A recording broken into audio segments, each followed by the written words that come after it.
Hey, hello, this is Professor Game, where we interview successful practitioners of games, gamification, and game thinking who bring us the best of their experiences to get ideas, insights, and inspiration to help us in the process of getting students to learn what we teach. And I'm Rob Alvarez. I work at IE Business School Publishing, where we create interactive and engaging learning materials. Well, Engagers, and today we have our first repeat guest. And as you might have guessed, it is Pete Jenkins. Pete, are you prepared to engage? I certainly am. As you probably already know from episode 3, Pete Jenkins is an international speaker, advisor, and trainer in gamification. He also took the #1 spot in the Gamification Gurus Power 100 in 2016.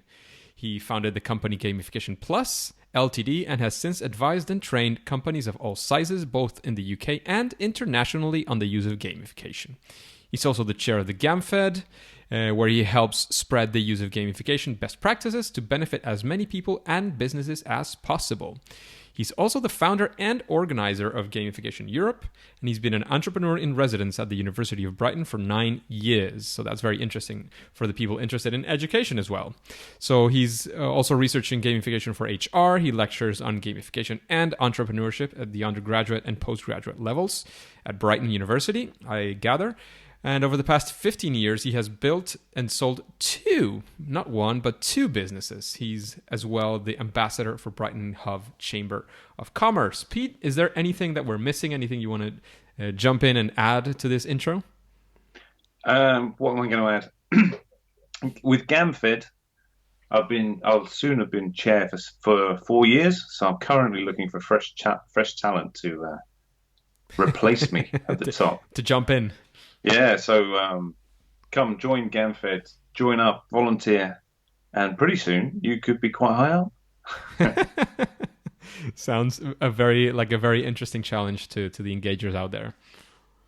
It's good. Anyone who's passionate about gamification and spreading best practices, they'd be a good fit for coming on board with GamFed and getting involved. Interesting challenge to take up. So any of you out there might be thinking about it, well, it's the right time. So Pete, we would like to know, what does a regular day with Pete Jenkins look like? I know you travel a lot. I know you do many different things, but if you could call something a regular day, a normal day with Pete, what would it look like? I think my wife would like me to have a regular day. And what it looks like. It's really tricky to do that. Right now, I'm having a lot of fun. I'm in the middle of delivering a 5-day intensive postgraduate module in gamification for business for master's students at the University of Brighton. So all day Friday, all day today, and the next 2 days is fully immersing a bunch of students in gamification from across the gamut of it, really, from applying it to marketing through to HR to changing the world for the better, and the techniques and knowledge to do that. Fantastic. That's the kind of class that many of us would have wished to have, whether in the university, in the undergrad, or in our master's degree. Oh God, I wish I'd had it. Yeah. Certainly would. So Pete, one of the things I like about the teaching side is it forces me to stay up to date, because there's always a few students who get super keen and look at the latest research and test you and ask you difficult questions. Which really helps me when I then afterwards then go back into the corporate world and making sure I'm up to date and doing applying the latest theories and all the right things to do with it. That's it. Yeah. Apart from that, what does a normal day look like? I might be speaking, like at the Serious Games conference in Canada last week, or running a training course somewhere in the world on gamification, which was the week before, or planning my own events like the conference you were talking about. And I've got quite a few mentoring clients at the moment, which are often gamification companies themselves. And it's about helping them with big, scary projects and making sure they do them well and having a bit of oversight. Survive to the challenge. Yeah. Well, if you've got a big client and you really want to make sure the gamification is applied well, sometimes you need an extra outside viewpoint. Yeah. That's very useful. Yeah, and it's really interesting for me because it means I get involved in some interesting projects. The bad thing is you can't talk about them too much. This is very true. Maybe once they've happened. Maybe I'll get them to speak about it themselves at a conference. That's my cunning plan. Makes a lot of sense. So Pete, we would like to now dig into and take like a sort of a spin on this fantastic days that you have, because it sounds very exciting and a place many people would like to be in, talking about gamification, organizing events in gamification, giving classes on gamification. And we would like to take you to what we like to call would be something around your favorite failure or your favorite fail when creating games, gamification. And the frame for this is whether it took you, because always failure leads us somewhere, and that could be to massive learning, or it could be even for a massive future success as well. So tell us a story where you failed and that you would say you learned a lot or it led you to a future success, and how that happened. Well, funnily enough, I have one of those classics, which I'm always telling people not to do, and then went and did it myself. Which was, I often tell people not to come up with the game first, but to go through the process, understand your user and your client, whoever it is you need to affect, and then build it from there, and you'll end up with a different game. And then we did this mistake of speaking to a client, getting really excited about some of the content they had to work with, which inspired a game idea to help them get more customers or more subscribers. But we hadn't actually properly listened to what the client wanted and the behaviors they wanted. We just got carried away with creating this marvelous game. And we had a very upset client. It was like, why have you wasted all our time with reading all this stuff, which isn't what we wanted? And I was like, no, I've done it. This is what we tell people not to do. So really, it's about listening to the client, but also making sure you go through a proper design process and not getting carried away, no matter how much fun you think the game is. And that's the thing I see all the time as well. It's just the stuff we have to come up with is so much fun that you just get very passionate about it and you override other instincts. And worst of all, I had a gut instinct as well, which was that we hadn't done the process and that it was going to go wrong. But we went with it because it was such a good game. And then failure. And it happened. It happened. And it's not happened again, because I'm quite insistent that we always run through our process to do this. Yeah, I guess that whichever process you pick that has been tried and tested, you better stick to it, because unless you're going to try to create a new process, a new way of doing things, just going against whatever it is you believe in, it's going to be a hard pill to swallow after it doesn't work out. It is, and you've got no excuse if it goes wrong as well. You're like, well, of course it's gone wrong. We didn't follow our own process. Darn it. So that I would say for me at least, there's two main learnings there, and the first one is what I mentioned about if you have a process that you follow and that has success, well, live up to it and follow your desired process. It can be your own, it can be somebody else's. One of our past guests said, when I asked them about the process, they said, well, I don't make up anything anything new. I just, I go with something that's already created, test it, and that I know it's working, so I go with it. And that's a key as well. And the other thing, as usual, it's important to, and this is something that comes up recurrently, is to understand and know your users as much as you possibly can, so that the design that you're creating makes sense for them. Absolutely. Is there anything else you would like to bring up? No, not really. I'm all upset now, thinking back over it. So let's change that upset and go to a radically 180-degree spin on the biggest challenge that you faced and actually solved. That's something that you're especially proud of when using gamification. Now, funnily enough, this is one I can't really talk that much about. You don't need to name any names. I can talk about it in principle, because the rest of it's under one of the heaviest NDAs I've ever signed. One of the longest, at least. Yeah. To be honest, it felt like if I told my wife about it, I would lose the business, the house. And it was a good NDA. I mean, I learned a lot from it. But that's another story. In essence, it's a customer loyalty scheme for hundreds of thousands of people. And it's one of the areas I think that loads of brands do badly in, which is getting people in. They sign people up to their loyalty schemes and they send you constant emails about the points you've got, and then you've got nothing you can afford to spend them on, until you've been doing it for a long time and you've finally got somewhere. And anytime you're not spending those points, but you have them, you actually have quite a negative association with the brand, yeah, I think. And then, in fact, there's some research about it. I've just forgotten the word for it, but one of my students mentioned it today, so I was very pleased with them. So it's how do you turn that around? Yeah. So what we did with this one was come up with lots of ways to encourage their customers to spend the points as often as possible, particularly on games and challenges that reinforce their connection to the brand. Yeah, and our aim was like, can they spend some points at least every other day in this instance, to rather than accumulate them, just actually use them as an excuse to keep building more little brand connections and positive reinforcements. And I really like what we came up with, and I can't wait for someone to come and let me talk about it. To give you permission to say the specifics. Yeah, well, I mean, I'm aware it's launched, and it's going to be a year of things happening before we can talk about it, I'm pretty sure. But I'm so excited to see if all the theory works.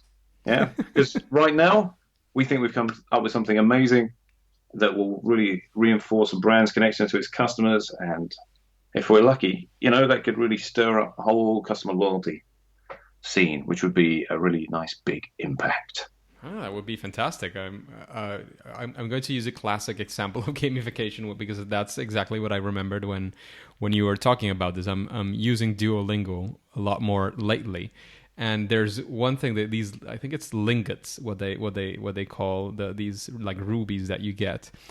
And they're like constantly encouraging you to spend them on something like, oh, this week you double your wager or something like that so that you get twice as many of these lingots. And then with the lingots, you can buy a weekend freeze or something like that, so you don't have to lose your streak, even if you streak freeze. Yeah, exactly. And then you can buy clothes for the owl, and you can. I don't know if I'm gonna get a lot more options right now, but it's funny that every week, at least once a week, it gives me back something that reminds me that you should be doubling your bets on your streak. On Duolingo, and I'm doing it every week. I've been using it for at least a month in a row, so it's working pretty well on me. That's pretty cool. Funny enough, I've been using it myself for just over a month to learn Portuguese, as it happens. But my whole family's using it. My wife and my daughter, who's 6, or soon to be 6, as well. And it's really interesting watching different people use it and interact with the different experience points and the lingot points. My wife already, she spent all the lingot points she could, and then she got, within 2 weeks, she was like, that's it, there's no point in me buying anything else. I bought everything that was of interest, which I thought was fun. Yeah, so that was the point of the virtual currency not working. Are you all going into Portuguese, or are you going for different languages? We're going on holiday to Brazil, so we're all going to learn Portuguese. Something basic at least, right? Yeah, I can definitely order wine and beer now. Basics, yeah. Certainly. Well, Pete, we're going to move on into something that I am very, very interested in always, and it's about the process that you follow. When you create some games, some gamification, what is the process that you go through? Of course, we don't have a 1-hour masterclass as many people will have in Gamification Europe to listen to the whole thing and experience it ourselves. But can you run us through how your process looks like? I can actually. We have a 7-step process, which when we remember to run it, always works. And what I quite like about telling people about it is actually there's no gamification until about halfway through. It's the first step is, and this is something we developed over the years, built on Kevin Werbach's framework, and then sort of fleshed out and with other bits added in as we found we needed them. Okay. So the first step is the business objectives, agreeing those, and keeping them as simple and as few as possible. Because we find that as soon as people have multiple business objectives, you start finding game mechanics that fight each other in terms of their end outcome and whether they actually match the business objective. Okay. But if you do you prioritize them in any ways? Do you force do you ask your clients to prioritize those objectives? If there are multiple ones, we do indeed. Yes. Yeah. And in fact, at the end of this stage, that we did 2 things. Once we got all the objectives and we prioritized them, the first thing we do is actually send them back to the client and say, is this really what you said? Because in my experience at this point, they go, oh, no, that's not what I meant when I was talking to you. Yeah. And so this is the best place to avoid wasting loads of time later. Yeah. And is the key step that we missed earlier, funnily enough, with my failed story game. Yeah, was reinforcing and agreeing those business objectives. But also this step, this is where we check whether it's right to be using gamification, or is it a broken process that needs fixing? Marigo does a good talk about that. And but this is the right bit to say, maybe you don't need gamification for this one, or not yet. That reminds me as well of the talk of Anjay last year in Gamification Europe, about when he mentioned solutioneering, that sometimes it's not what you need. You need to check what's the problem and if it makes sense to solve it using a big gun like gamification. Yeah, definitely. So what's step number 2?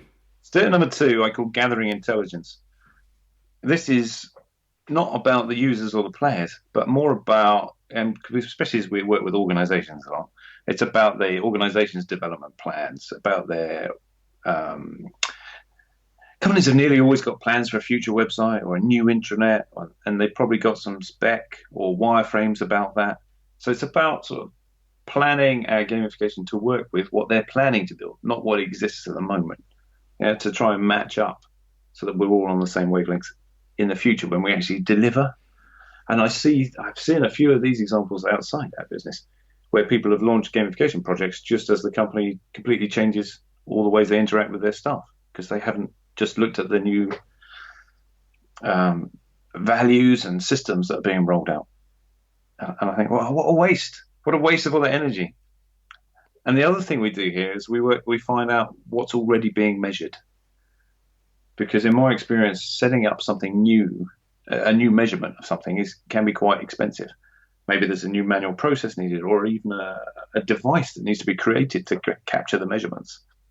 So what we do here is find out everything that's already being measured and see if we can create a game that effectively hits the business objectives within those, because that will save a lot of money and a lot of time. And quite often also gives us the before and after figures, which tell us whether it was a success or not. That's beautiful, because that way you're using what's already existing, so you can measure, as you said, the before and after. Yeah, this is probably because my first few example projects were all with small businesses who had no money. So, so you learn quickly from that. The third step is from WebEx framework, which is about defining the target behaviors of the users. So for each business objective, we run through listing all the different target user behaviors. What actual things do you want to change? We also then double check how we can measure quality and quantity of those at this point, and do that for each business objective. So for me, this often ends up as one of the longest lists. That's what I was going to ask you, because one business objective can imply a ton of behaviors, right? Yeah, absolutely. And to be honest, the longer this list, the more successful the project is, I tend to find. And the list of metrics to measure them is quite often even longer, because for each thing you want to change, you probably need to measure quality and quantity, and maybe some other effect. You might be measuring the quantity of the behavior, the quality of that, and then also maybe like how that impacted sales somewhere else. So you might have 3 measurements for one behavior. Interesting. But we do find the more effort you put in that, then, Yeah, the stronger the foundations, the taller you can make the building. Yes. Yeah, that's exactly it. But also, actually, it helps you not miss key steps, like the onboarding of people into the gamification, or perhaps an interaction on a page that you hadn't thought about, that is really key to sharing it and building viral success within the organization for the gamification platform, stuff like that. It includes a lot of things around the outside of whatever you're building as well, the stuff that helps it be an actual success when you roll it out. Beautiful. Now that takes us to step 4, right? It does indeed. My favorite step, actually, is what I call player type strategies. And here we look for 3 things: the demographics of the players, age, sex, wealth, as much information as you can get from a normal standard marketing point of view. about them. This is also where we do research around the player types, the type of people that are involved that we need to change. And we tend to work with Anjay's user type Hexad. I think it's really easy to use and fits really well with how we work and the stuff we come up with. I've not found a better player type white solution yet. And the third thing we do is do a bit of user research on what rewards would actually work. In case we need, quite often you need something to entice people into the gamification in the first place. And maybe you need some bigger prizes, or not necessarily prizes, but what are those motivations that we can reward people with for success within the game? And this I find is different in different geographies, in different departments, in different countries. So it involves quite a lot of focus groups. And we come out with really interesting rewards people are after. Team-based, individual-based, and really specific sometimes, that you wouldn't just pull off a normal, a list of general rewards. Like we've had someone who always wanted to pet an elephant, a team that all wanted a day out at an animal sanctuary. These are not things that would appear in a normal list. But the more specific and relevant you make it to the people, then the more likely they're going to actually put the effort in and be motivated. So this is one of the areas where we spend as much time as possible early on. Yeah, investing the right time can make a difference in that section for sure. So what's step 5?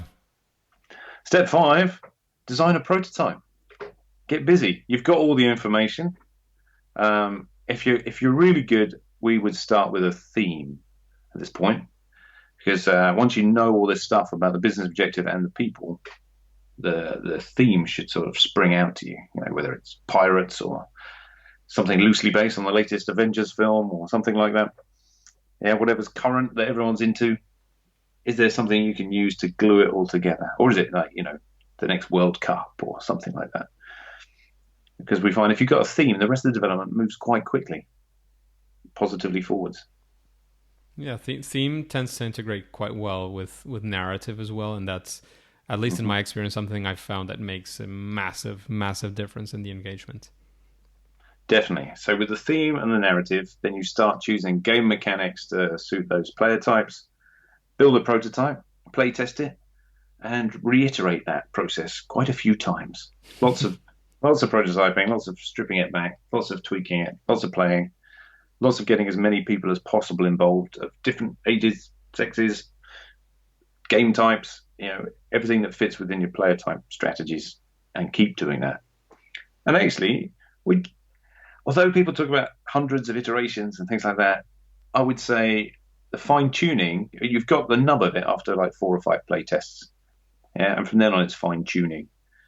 And at this point, we would then build a specifications document. So this is where you're starting to choose who's actually going to build the gamification project. And this is partly because we don't always build it ourselves. We're a consultancy that works with other platform providers and sometimes in-house teams. I like working with in-house teams. They're often really excited to work on a gamification project and come up with something really excellent if they are given the opportunity. Of course. Giving the right motivations. Yeah. In fact, funny enough, I've stolen my thunder as part of step 6, which is production, which is choosing the team to work with. Yeah. So I would start by saying, is it possible to use an internal team? One of my early projects was with a company providing, I'm going to call it advice for workplace pensions and the people who use it, who have those pensions, the employees. And the in-house team were so excited to be able to do something fun that they came up with an amazing IT delivery of the games we came up with, which was just fantastic to see. And everyone was super happy. And it has that positive side effect of more motivated team at work, which is one of the things you should get from gamification. Yeah, it's their own solution in a way. Yeah. But, they've chosen to work on it as well. Exactly. So they've got a bit of autonomy and they're motivated for it. This is also the stage where you just do good project management. I don't really bang on about that. Everyone should just have a good project manager. It really helps. And if you've outsourced it or if you passed it off to another team, then when it comes back, you need to do more testing and play testing because it will have changed from your specification. If there's one thing I've noticed with game designers, for instance, they'll often avoid something difficult and put something they know how to do it, which to a certain extent means things get done on time, but it doesn't necessarily fit with exactly what you asked for and whether it's still fun. So you have to give that a go and check again. And what would be the final step? Well, actually, the final step of production is to roll it out to a small group of people so that you can actually test it for real. And this is another area where I see clients, they get really excited about what they've created, so they immediately roll it out to everyone, which is a very risky thing to do. Much better to find a subset of people and test it on them and then fine-tune it and tweak it on that, because they will find something that breaks it or they can game the system, and you need to spot that as soon as possible. And also, if you're rolling out to different countries, you should roll it out to a small subset in each place first as well. So it's not even necessarily just one rollout. It's probably a series of them, depending on how big an organization you're working with or audience. That makes a lot of sense, but I have to say your 7-step process has many steps in between, and that's oh well, yeah. Each step but that's very good because it's very, very detailed as well. That makes a lot of sense. And the 7th step I haven't even got to use, which is what do you do after you launch? Because you can't just let it run, you've got to manage it. So watching out for those people gaming the system, checking that each game mechanic actually works, and then deciding whether to tweak it or turn it off if it doesn't, and developing new features and new content to keep it fresh for people, particularly if you want to engage them for the long term. What's the plan?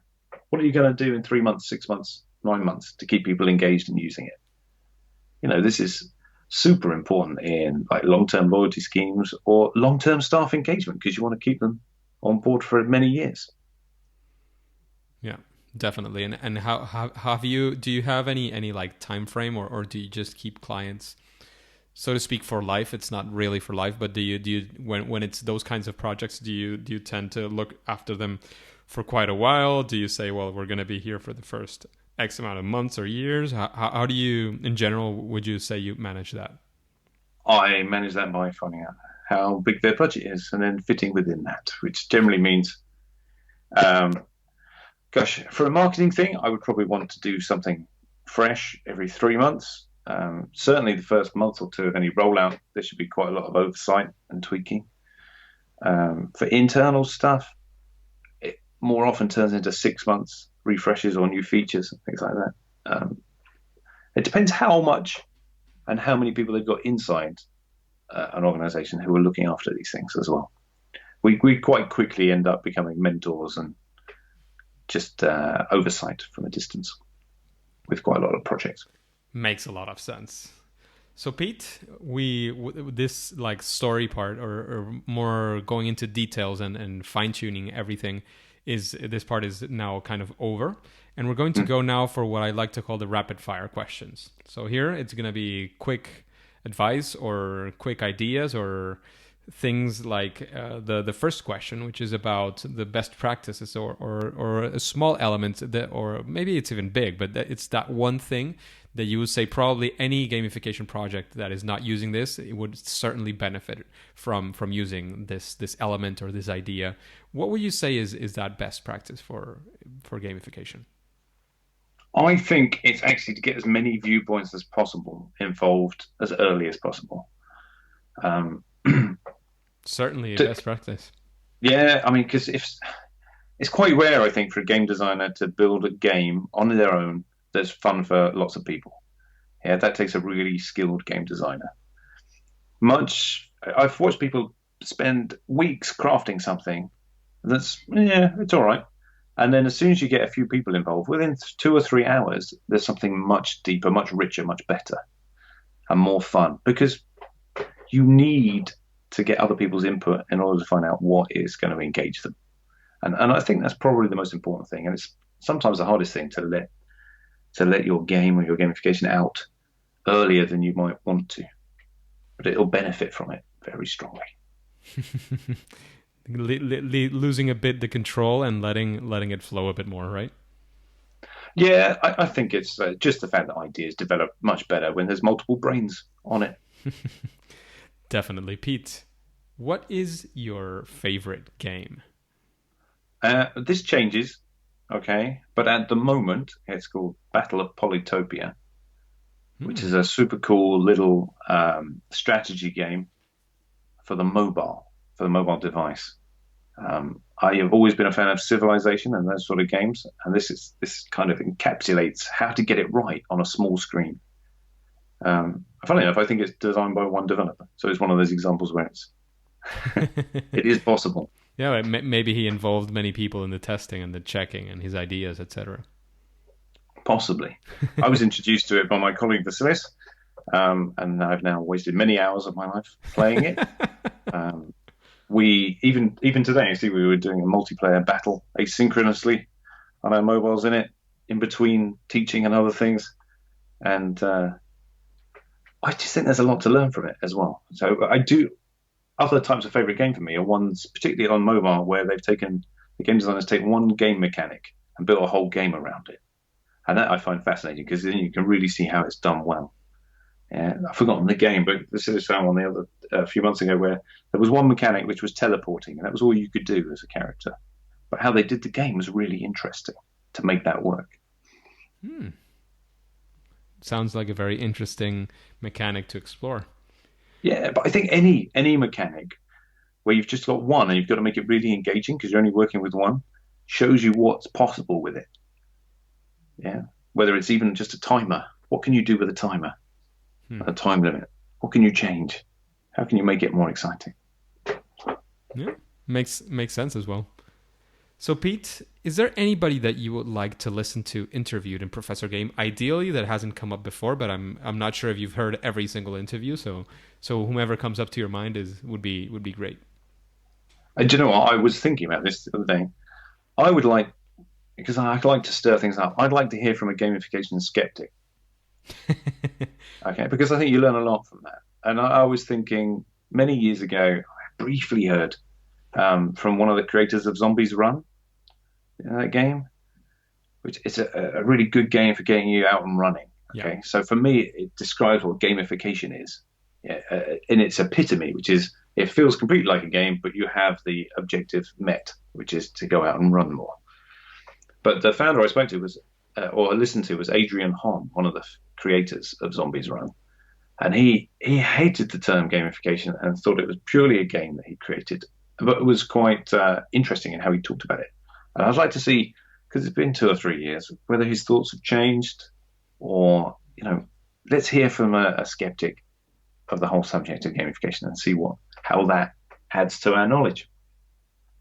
Yeah, that would be super interesting. Recently, Andrzej, on his interview, he one of the people he mentioned was Ian Bogost, who is he's openly opposing an antagonist to the gamification world in general. So I think those contrarian views would be interesting to have as well in the show. So I'll try to get them for sure. Yeah, well, any challenge makes us think a bit deeper, a bit harder, and hopefully we'll do better stuff because of it. Oh, for sure. It's funny because the question.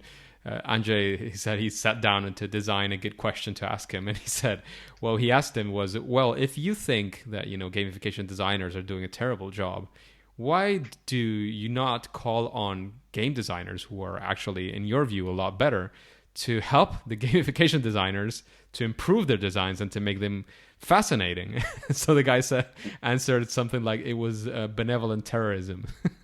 Yeah.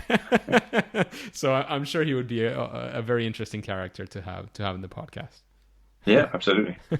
that kind of responses tell you that he's certainly probably a very smart guy and knows his thing, and that he could bring some new stuff to the table as well. Pete, is there any book that you would recommend the engagers to read? I would recommend loads. Because the more you read, the better. If you could recommend maybe one or two, which would those be?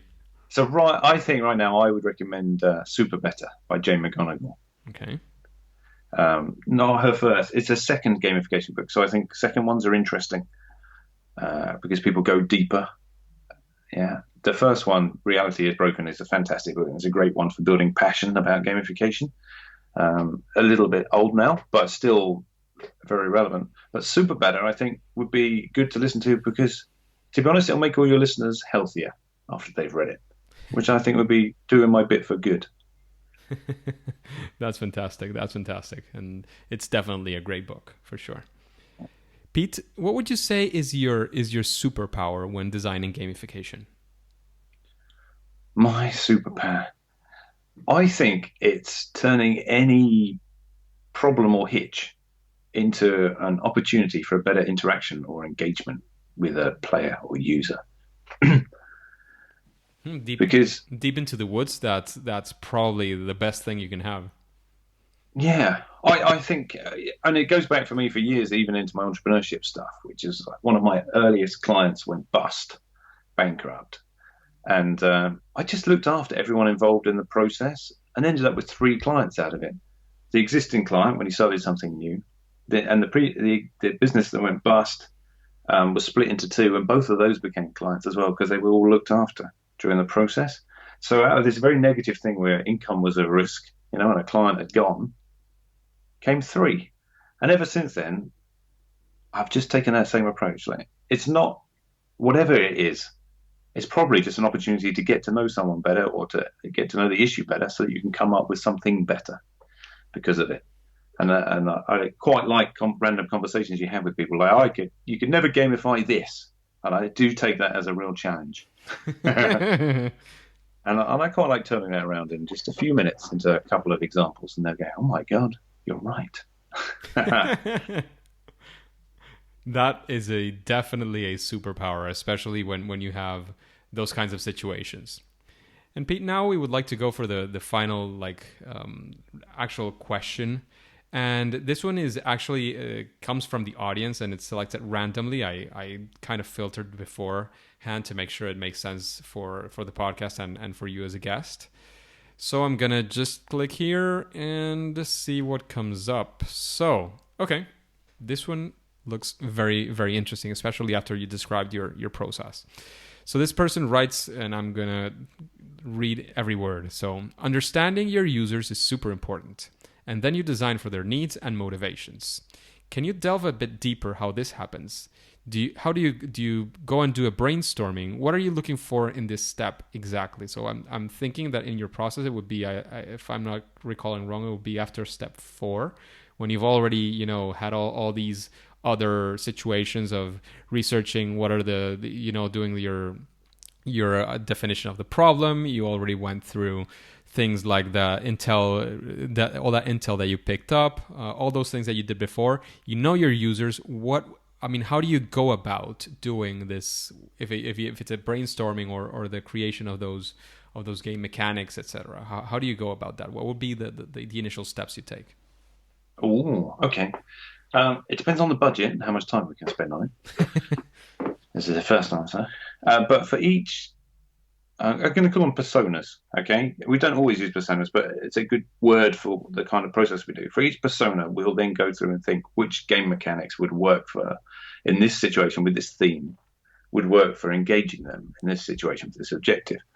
And when we've done that for all the different personas, i.e. the different demographics, the different player types, we try and find all the things that would work well together overall, especially anything that ticks multiple boxes for the different personas.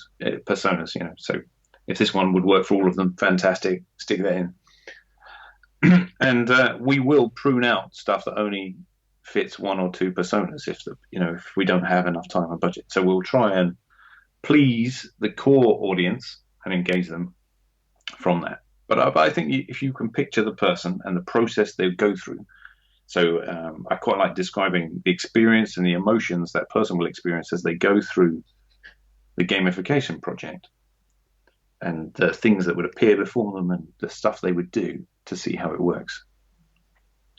Does that answer that question? I think because that's my process. A lot of sense, actually, and thank you for that very, very detailed and tuned in answer to the question, Pete. So is there anything else any piece of advice, anything else you want to drop in before the end of the interview? Now is the right time, Pete. Ooh, I would say avoid leaderboards because I think they're just really risky. And go big on stories and narrative. I think they should be used more than they are, particularly in corporate situations.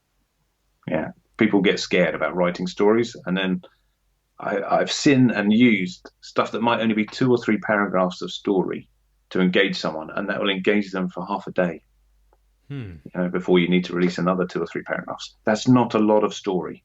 People are willing to join stories and join in, and you don't have to spend masses of time writing a whole book. You just need to make something interesting that will engage people. So I think we should go big on those.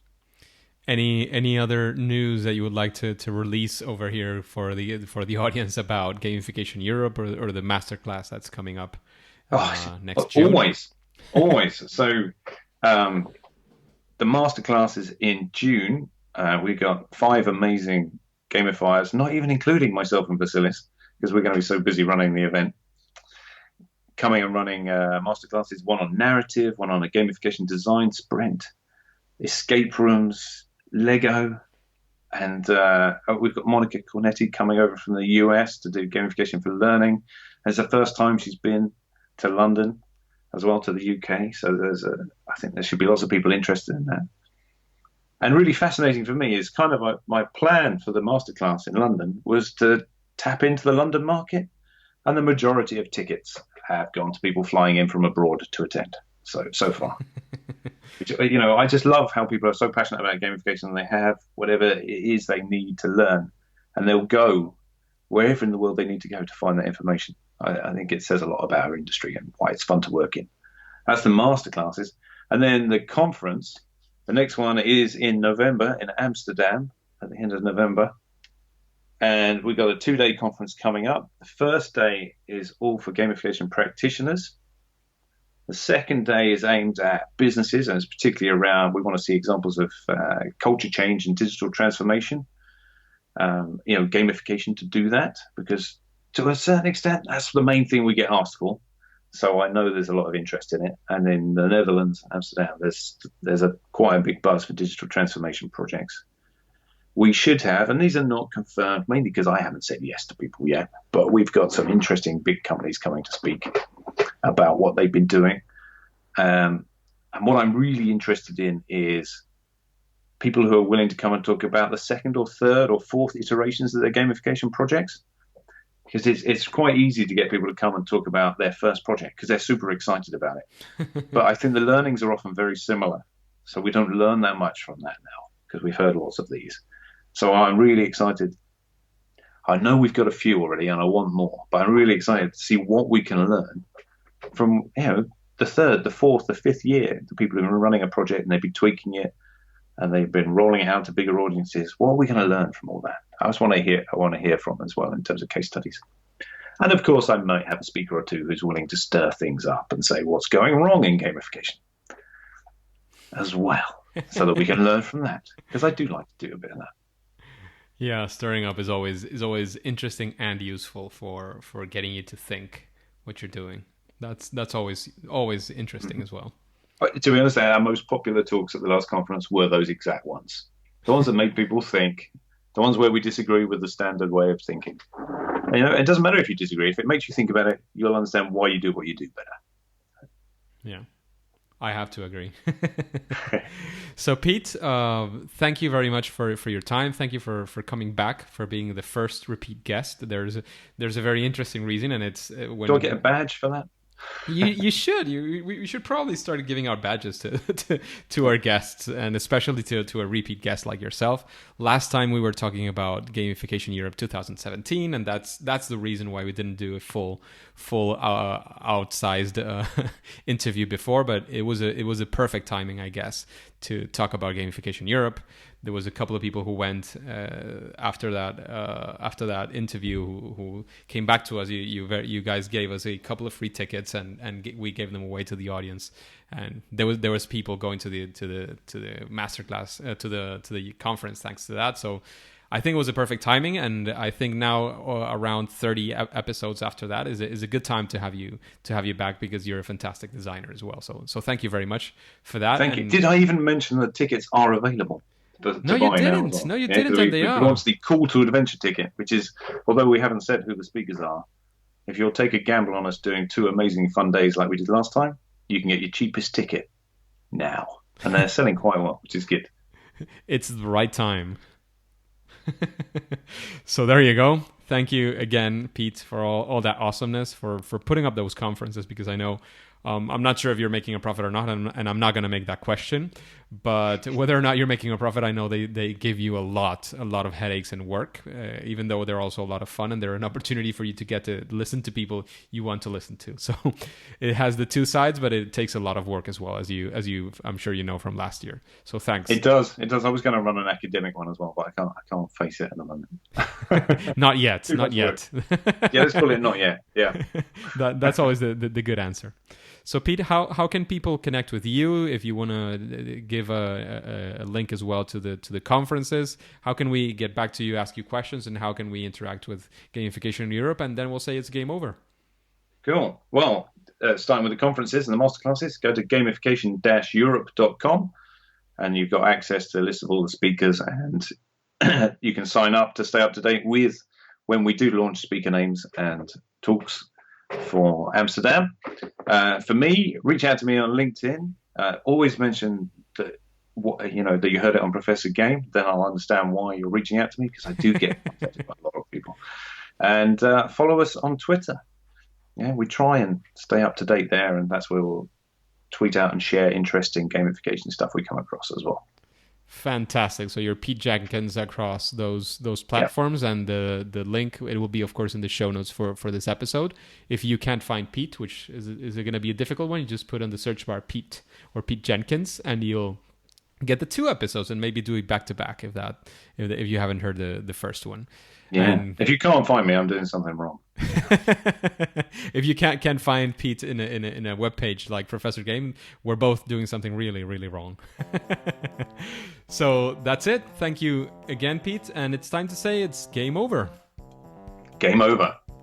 Hey, Engagers, thank you for listening to Professor Game podcast. And how are you listening to this podcast? Is it through a podcasting app on your phone? Have you subscribed and rated this podcast? Please do so. That way we can reach more engagers like yourself to achieve our mission of making learning amazing. Hey, and by the way, before you go on to your next mission, would you like to know how to cater for intrinsic motivation and rewards? Then you have to listen to Roman Rakwitz next week. It's the next episode of Professor Game. See you there.